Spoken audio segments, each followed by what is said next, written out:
British আমলের ঐতিহাসিক নদীবন্দর এবং এলাকার সুপরিচিত রসমালাই দিলালপুরের কথা বলছি। হ্যালো গাইজ, আসসালামু আলাইকুম। সবাই কেমন আছেন? আজকে আপনাদের নিয়ে যাব বাজিতপুরের গুরুত্বপূর্ণ এলাকা দিলালপুর ইউনিয়নে। কয়েকজন বাচ্চা কাচ্চা গাছ থেকে আম পাড়ছিল, তো সরাচর এসে সরাচরের ঐতিহ্যবাহী দই নিলাম একটা, কারণ গরম ছিল প্রচুর। আর আমার সরাচরের দই সেই স্কুল কলেজ থেকে অনেক পছন্দের, তো সিএনজি নিয়েই দইটাকে তাড়াতাড়ি করে খেয়ে নিলাম। তারপর রওনা দিলাম বাজিতপুরের উদ্দেশ্যে। আর বাজিতপুর পৌঁছাতেই সেখান থেকে আবার অটোরিকশা ঠিক করা হচ্ছিল।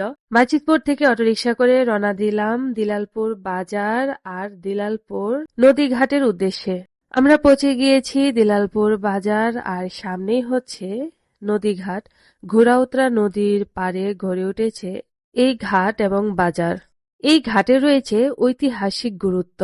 আবার বাজিতপুরের দিলালপুর নদী ঘাট বেশ পরিচিত একটি ঘাট, যা ঐতিহাসিকভাবে দিলালপুর ইউনিয়ন এলাকার সঙ্গে সংযুক্ত। ঘোড়াউতরা নদীর তীরে অবস্থিত হওয়ায় ব্রিটিশ আমলে এখানকার নদী বন্দর খুবই বিখ্যাত ছিল। প্রতিদিন বহু নৌযান এ পথে চলাচল করত। নদীর ওই পার যে গ্রাম দেখা যাচ্ছে সেটা হচ্ছে মায়েরচর নামে পরিচিত। আমরা বিকেলে যাওয়ার কারণে সূর্যাস্তটাও দেখতে পেলাম। আর বর্তমানে নদীটি মানুষ যাতায়াতের জন্যই ব্যবহৃত হচ্ছে। অবশ্য কিছুদিন পর যখন পানি হয়ে যাবে, এই এলাকায় একদম পানি কানায় কানায় ভরে থাকবে। আমরা নদী পার হয়ে কিছুটা সময় দাঁড়ালাম, আর দূরে দেখেন কত গরু দেখা যাচ্ছে মাঠে। এতক্ষণে সূর্য ডুবে গিয়েছে, তো ভাবলাম নদী পার হয়ে আবার বাজারে যাই, ওইখানে গিয়ে আরো কিছু দেখি যে এলাকায় কি কি পাওয়া যেতে পারে। নদী পার হতে কিন্তু বেশি টাকা লাগে না এখানে। আবার চলে আসলাম বাজারে। এই দোকানের মালিককে দেখেন কত বড়। যাই হোক, এটা হচ্ছে শুটকির একটা দোকান। আর এখানে স্থানীয়দের কাছে শুনলাম কার্তিক নামের মিষ্টির দোকানের মিষ্টি অনেক জনপ্রিয়, বিশেষ করে রসমালাই। সেজন্য চলে আসলাম রসমালাই খেতে, যে টেস্ট করে দেখি কেমন হয়, যেহেতু এত প্রশংসা শুনছি।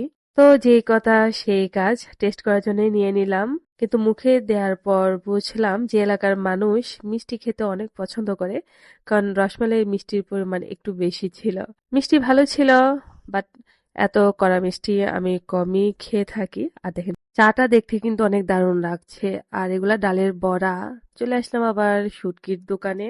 এগুলো হচ্ছে চাপা শুটকি, আমাদের কিশোরগঞ্জে খুবই ঐতিহ্যবাহী আর সবার খুবই পছন্দের।